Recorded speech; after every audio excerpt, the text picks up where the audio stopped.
Beastmaster 2 is really one of my earliest movie-going experiences. It's kind of funny to think that, but Highlander 2 actually got me thinking quite a lot on all the movies I used to watch as a kid, and when I started thinking of really, really bad sequels, and I'm talking like, there's bad sequels all over the place, of course, but when I'm talking like sequels that just immediately and hilariously completely derailed any possible momentum a promising series might have had, I was like, well, Beastmaster 2, of course, Jesus, what was I thinking? And it's funny because one of my favorite movies is Conan the Barbarian, which is another movie that pretty much got torpedoed by Conan the Destroyer. I think I make a dig at Conan the Destroyer in this one, which is a really, really bad movie. It's nowhere near as bad as Beastmaster 2, of course. And even in Conan the Destroyer, they didn't radically reshift the entire paradigm and setting of the story. It's not like they put Conan in modern Los Angeles. But I actually saw Beastmaster before I saw Conan, which is why I kind of have a soft spot for that movie as well. It's not a great movie, and it's not as good as Conan the Barbarian, just in terms of, it probably just comes down to budget. If Beastmaster had the budget and time spent, it probably would have been on par with Conan the Barbarian. It really is almost the same story when you come down to think about it, except for the animals part, which is a big part. But you know what I mean. It's about a guy whose village is slaughtered by an evil warlord, an evil religious, theocrat. So, he works out, he trains, and he finally seeks out his revenge on this evil religious dude. And that's about it. I mean, there's animals, of course, which actually is what I think puts Beastmaster over Conan in many ways. I mean, there's not quite the literary background that Conan has, but even the Conan movie didn't really take into account much in the way of Howard's original work. In fact, I think most fans of Howard's work are pretty well horrified by Conan the Barbarian, the movie. Just because they're like Thulsa Doom wasn't like that, Conan wasn't like that, you know what I'm saying. But Beastmaster had a lot going for it, because it was a good flick, and really it did bring this world to life. I thought it really did. It really is like those Boris Vallejo paintings where you've got these incredibly muscled men and women not wearing a whole lot, and doing really heroic things with evil monsters and stuff like that. It really is like a Boris Vallejo picture kind of brought to life, because seriously, almost nobody in this fucking movie wears anything. Tanya Roberts essentially prances around in nothing more than a very, very small white loincloth and almost like 2 pieces of cheesecloth taped over her boobs. It's just like the bare minimum. And there's boobs all over this movie, which I was very young when I saw this one, so it rapidly became one of my favorites. You know what I'm saying? But it was great. And so when I'm talking like my first reaction to this movie, when I talk about the poster, and you're like, let's just pretend you had no preconceptions of Beastmaster 2, and I saw the poster and I go, oh fuck, the car, what the fuck? That was pretty much my immediate reaction when I saw this movie. So like I said, when I was a kid, I saw Beastmaster 1, I was like, that was a great flick.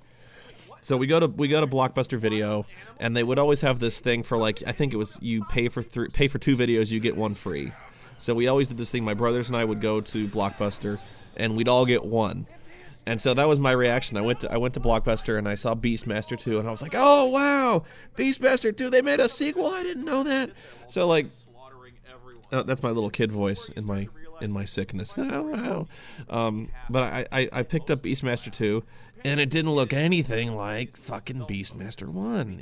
Like, I didn't know who Carrie Wurr is. It had Mark Singer in it, but there was like a fucking car, and there was like the portal. It looked like the Star Trek portal. But I was still really hyped up. I was a kid, so I pretty much liked anything. And I liked Beastmaster 2. I did. But here's the thing, though. And this might be kind of a historical thing. Beastmaster 2 is probably the first movie I ever enjoyed ironically. That kind of, pretty much all the movies I like now are movies I enjoy because they're bad. Cinema Snob is a lot like that as well. Birdemic is like that, where a movie is terrible, but you still really enjoy it. And I didn't really start enjoying bad movies until I was about 16 or so, when I first saw Mystery Science Theater. But this was a movie, as a kid, I liked everything. I just, it didn't matter. I was a kid. I was really easy to please, you know, as long as it had kind of action and goofiness in it. I was like, that was a pretty good movie. It didn't waste my time. You kind of have to, it takes years to build up the amount of jadedness I have when it comes to movies, so I'm very proud of it now. But I think the first movie I really, really hated as a kid was Super Mario Brothers. I hated that flick as a kid. I was so disappointed by that movie. But this movie I saw probably before Super Mario Brothers, but I loved it, but I was like, that movie was terrible. You guys got to see this. And so my older brother was horrified. He was, you know, like I said, he's my older brother's like, at that time, he was very critical of movies as well, so that's maybe where I got it. But, you know, my brother was like, this is horrible. This is sacrilege. And I was like, it's funny, though. Look at the boobs on that chick. Wow, that's amazing. I never remembered Sarah Douglas's incredible rack in this movie. I don't mean to be a pig here, but oh my God, she is smoking hot in this movie. Like, oh my Lord. I'm sitting there watching this movie for the first time in 15 years, and I see her saunter out in that cave girl outfit or whatever the fuck she's wearing, and I'm like, whoa. I missed like 10 minutes of that movie. I had to back up and actually pay attention to the movie because I was literally just ogling those boobs like crazy. I'm serious. Like, I have a pulse, you know. You can't just throw that at me and do this. But this was, off the subject of gigantic boulders. This was the first thing I thought of when I saw those big fake styrofoam boulders, and actually, I think the styrofoam boulders in MXC looked better. Oh my God. Jeez, sorry, I get distracted. I gotta stop looking at the screen. Where was I? Wow, I have completely. Wow. I'm sorry. I'm kind of struggling for words at this moment. Oh, I know what I was gonna say. Yeah, that was embarrassing. I better cut this out. Remind me to cut this out. But I remember the funniest thing about the villain, I think the biggest missed opportunity of this one was the villain here, in terms of the review. When I saw the villain, he actually reminded me a lot, and I mean this in the best way possible. I mean, no offense. Oh, this? If it really looks like I'm hitting my head against the door, I'm not. This is why having long hair helps. And actually, I'm a big believer in the Jackie Chan. The reason Jackie Chan has his hair as long as it does is because, sorry, I just knocked the table. The reason Jackie Chan has really long hair is because when you take a hit and you kind of thrash your head around and the hair goes everywhere, it looks like that hit is fucking painful. You know what I mean? So, like, when somebody has short hair or no hair like Jason Statham and they get hit, you kind of have to rely on the sound effects. But when Jackie gets hit and that hair whips back, you were like, whoa, he really got fucking clocked. Oh yeah, if you didn't know, Sarah Douglas was Ursa in Superman 2. I tried to make that as clear as possible, but I don't know if I succeeded in that score. Anyway, the way I do, it actually is a little trick I do, and I don't know if it's that well known. People are really impressed when I do that, and it's not all I do is you kind of thrash your head forward, you miss the door, but you kind of at the same time you bang your foot against the door. I can't believe that people don't even really know that trick. It's so elementary to me. I make it look good, I guess. Anyway. Yeah, this was very Sliders. In fact, the visual effect almost looks like Sliders, where they come rocketing out of this portal. And the fact Carrie wears it, I wonder if that was ever brought up to Carrie. I actually don't. This was probably way before Sliders. In fact, I'm almost certain it was. But Sliders was one of my favorite TV shows. And I won't dwell on this too much. Just like Highlander is kind of my soft spot for movies, Sliders is kind of my soft spot for TV shows. And the reason for that, and I'll explain it in a minute, because everyone has the same complaint when I bring up Sliders. And that complaint is the show largely sucked. Yes, I agree. It did largely suck. After like the second season, starting with the third season, that show sucked hard. I mean, it sucked really hard. And I agree with you. But the first two and a half seasons, up until John Rhys Davies departed the show, are some of the best televised science fiction in history. I was so enthralled by Sliders for the first 2.5 years on the Sci-Fi Channel, when the Sci-Fi Channel actually put on actually decent sci-fi, that I was just enthralled. John Rhys Davies was amazing in that show. I loved every single thing about that, and like I think Brad Jones, his is Manimal, so I don't think we make any attempt to defend our favorite shows as being anything other than largely crap, but it's so much fun. You know what I mean? The Sliders was so much goddamn fun that every week they would come to a new world. It was speculative fiction. I love speculative fiction. And it was just a blast. It was so much fun but then you started realizing at the end of, basically when the professor left, you could really tell they had run stone cold out of ideas. They were just out, and that's really the story of Sliders. For the first 2.5 years, they had a ton of great ideas, and then they just kind of ran out, and it's really not worth watching once the professor leaves. And unfortunately, that's when Carrie Ward joined the cast, was when the show really started to suck. But if you want my advice, just watch the first 2 seasons, really. And actually, the first part of the 3rd season is pretty good, but I love this one. I should talk about the movie at some point. One of the biggest plot holes of the movie is that the villain's plan makes no sense. Like, the witch...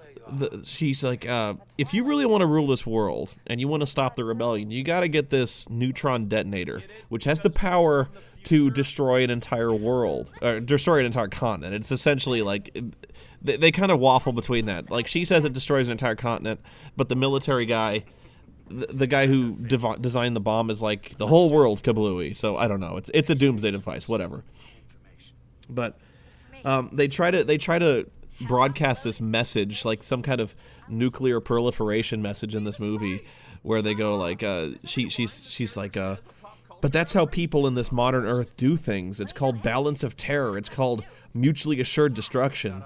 And Arklon looks very philosophical, and he goes, and they call us barbarians, or something, something like that. And I'm like, oh shit, fuck you.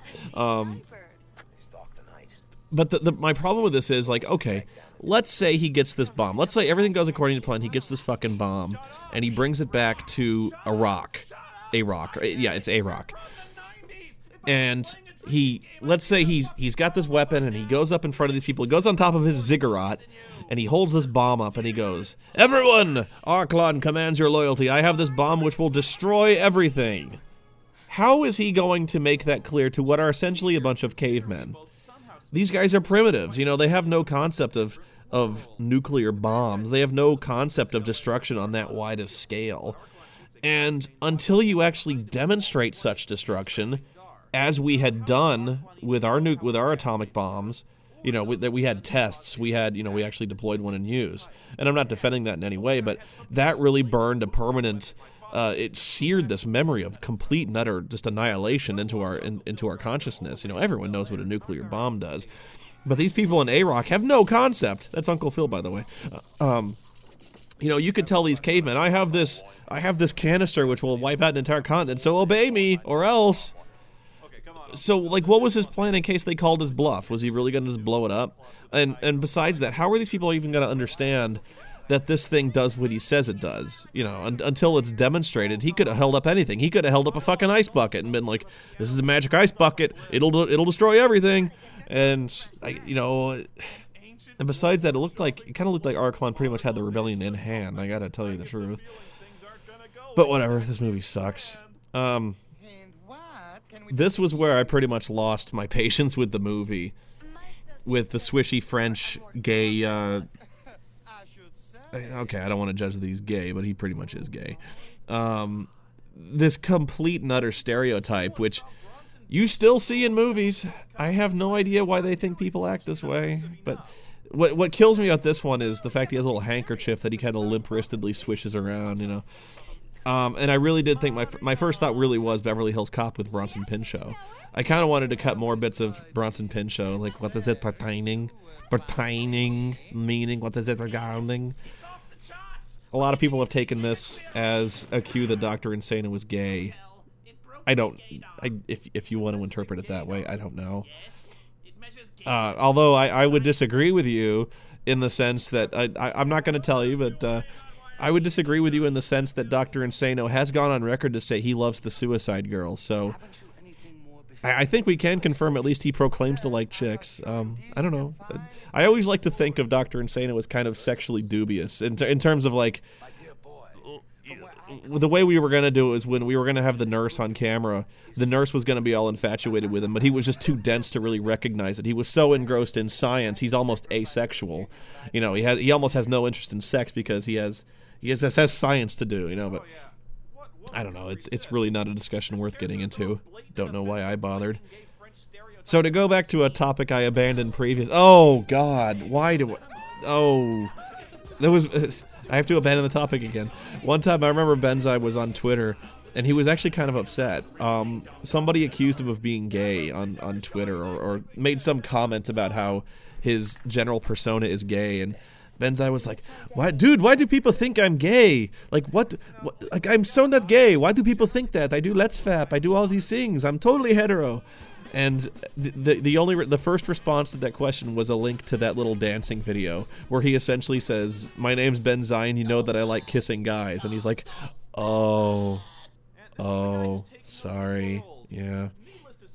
Okay, so to go back to the topic I abandoned twice, this Arklon dude, really reminded me of another actor that I have not met, but I've seen in Press Start, Ed Glazer's Press Start and Press Start to Continue. His name's Peter Davis, and he plays Count Vile. And like I said, I don't mean to insult Peter Davis, who is he's a fantastic actor, but the general look and intonation of this character, the performance, that was gratuitous. He reminded me a lot of Peter Davis. Not Peter Davis. He reminded me of Count Vile. That's what it kind of reminded me of. And I told Ed Glazer this, and I was like, "Have you seen Beastmaster 2? And he goes, No, I ordered it, but they gave me Deathstalker 2 by mistake." And I'm like, "You gotta watch this movie, because the villain reminds me so much of Peter Davis, and I would really love to get him in a cameo if it's at all possible. Like, if he has an appearance fee, I'll pay it. But I want to get Peter Davis in a cameo in some really ridiculous hair extensions, kind of doing the Arklon thing, which would have been amazing. I still say it would have been amazing. And it's not too late. Ed, if you're listening, you get Peter on the phone and see if he's interested in doing this at all. I know I'm a big admirer Seriously, I'm a huge admirer of his work. I even listened to his stuff in Descent Free Space. I even played Descent Free Space over again just so I could hear Peter Davis's I think it was Free Space 2. I played both those games over again anyway, just so I could hear his work. But I would love to get him in as Arklon, as like a villain of the week for one of these videos. Like I said, I'm a big fan. Seriously, I bow down to you. This was the hardest part of writing the video, was what was my reaction to this going to be, where they drove past Beastmaster 2 in theaters. At first I was gonna play it like I was just kind of amused by it, where I was just kind of like, I have nothing to add to that, but I felt I should kind of play it up because this is never done. What you're seeing right now, where they drive past their own movie, I have never seen that before, and there's a reason for that. There's a reason that's never done, but yeah. So yeah, that was probably the biggest struggle of this video, was coming up with what to say about that one. And I think I just kind of go, This part slays me, where he just walks into a maximum security area with that fucking leather patch over his face and people salute him. It's argued that, well, it's not argued, but it is a fact that I cut out this scene in the I probably didn't mention this in the movie, but there's a scene where Arklon, he realizes he doesn't know shit about Colonel Sanders. He doesn't know shit about the modern world. So what he does is he picks up a military officer at a bar, and takes him into a back alley and knocks him out, and then uses his magic to steal his memories. A power which, by the way, was never mentioned he possessed before. He just all of a sudden grabs this guy's head and he's like, "Your memories are mine. I know everything you know." And so that's how he knows how to drive a Jeep. That's how he knows the security codes to the base. You know, all that, and he steals his uniform. But that still doesn't explain how everyone in the fucking military base sees this weirdo they've never seen before, wearing a uniform of a guy who is clearly not him, who looks nothing like the guy he mugged, and they just kind of wave him in. So I guess you have to argue just a wizard did it. I don't know. Oh, and yes, I did make a Portal joke there. And this coming just about the week after in my vlog, I said that Portal jokes were played out. Haven't you noticed yet that I am a complete raving lunatic and hypocrite? Because you should. It's okay when I do it, okay? It's funny when the spoony one makes the joke. When you do it, it's played. Oh, come on. It's fun. Bite me. This...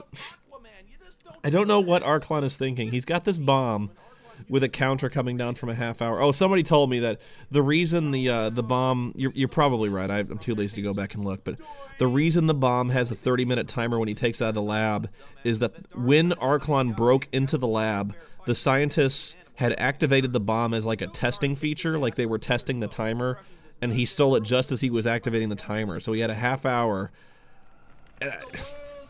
This effect, I should have riffed more on this effect, because this effect is so fucking stupid. I cannot believe they rolled with it. He's like green screened and 50% composited over this footage of like clouds. It's actually worse than the effect in the Dungeon Master, and that's hard to do. In fact, most of the effects in this movie, this one included, where he's just jogging in place. The fuck? I can't believe that. That's amazing. Almost all the effect, like my effects, and I'm not even saying that in terms of irony, my effects are better than this, and they suck. I guess that's a factor of how, the much more accessible technology we have today, but that's pretty sad when in 10 minutes I can whip together a more convincing effect than they can. I could do that effect where he falls into a pit better than that. I wouldn't have even shown that. Where...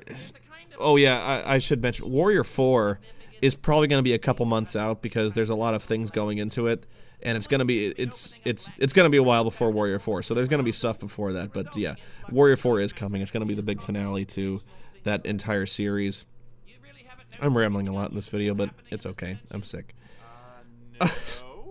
I just picked like the first 4 random props I could out of the closet. That's a Big Trouble in Little China glasses that a fan got me, my clown afro, and my Star Trek uniform, which is always my go-to weirdness thing. I would like to do someday like a Sliders type of review. I still might, where I go back and talk about Sliders in its entirety, especially its horrible downfall after the professor leaves. But yeah, special thanks to Benzai and Linkara for appearing as their short cameos. This was a lot of fun, and people have asked if I'm going to do Beastmaster 3. I honestly don't know, because I'll tell you the truth, I've never seen Beastmaster 3. It's only available on VHS. I probably will go pick it up. But the thing is, I've heard it's not as bad. It's not nearly as bad as Beastmaster 2, but I'll probably still give it a look. And I haven't seen the show either, but I'll give them a look and let you know. Oh, yeah, I also had this bit planned out where we go the what the fuck boom thing. I had this written in the script as I kind of hit on it like 3 times, because they actually do like several fake outs where he enters in a code and it doesn't work. He enters in another code and it doesn't work. And he enters in a third code and the timer stops at like 1 second. And then I go, so like after each one of those I was like, what the fuck, boom. And so I decided just to do it one time. I also couldn't really think of many Uncle Phil jokes to make, even though he's in this movie. He's really just kind of a peripheral character whose main gimmick is he kind of bashes on the Jimmy Olsen-looking guy with a bow tie. He's like, this is all your fault, Jenkins, and, he keeps letting Dar go and escape, but... Anyway, thanks for watching, guys. I hope you enjoyed Beastmaster 2. This was a lot of fun to make.